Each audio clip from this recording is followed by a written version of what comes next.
국민의힘 김문수 후보의 동정에서도 주목할 부분이 있습니다.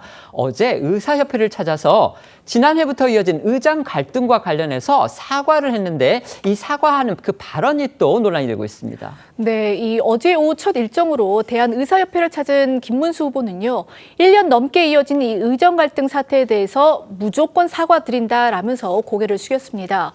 앞서 이 의대 증원을 골자로 한 의료 개혁을 원점에서 재검토하겠다는 그런 공약도 내놓기도 했던 김 후보가 재차 의료계 달래기에 나선 모양새인데요.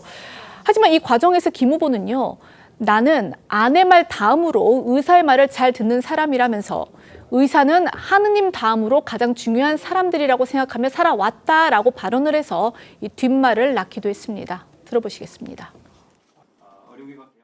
제 아내 다음으로는 의사 선생님 말씀을 제일 잘 듣는 의사는 아마 하느님 다음에는 그 다음에는 가장 중요한 분으로 생각하고 살아왔습니다.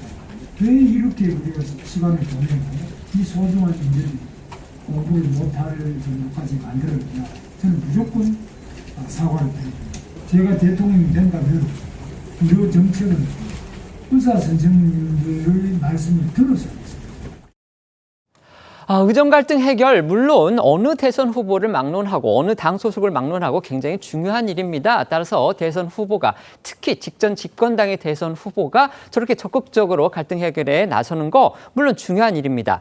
그런데 그 과정에서 김문수 후보의 사과 모습이나 일부 발언들이 의사협회 또 의료계에 대해서 지나치게 저자살이 보인 거 아니냐. 어쨌든지 간에 의사 증원을 비롯해서 윤석열 정부가 내놨던 의료계 개혁 방안에 대해서 상당히 공감하는 의견들도 적지 않았는데 저렇게 모든 것을 윤석열 정부가 잘못했다 이런 식으로 고개를 숙이는 거, 이게 과연 전 집권당 후보로서 적절한 태도냐, 이런 지금 논란이 벌어지고 있는 겁니다. 네, 말씀하셨듯 의료개혁의 필요성은 사실상 국민 대다수가 공감하고 있고 의협 등 의료계에서도 한 걸음 물러서서 대화와 타협으로 문제를 풀어야 한다는 지적이 적지 않은 상황입니다.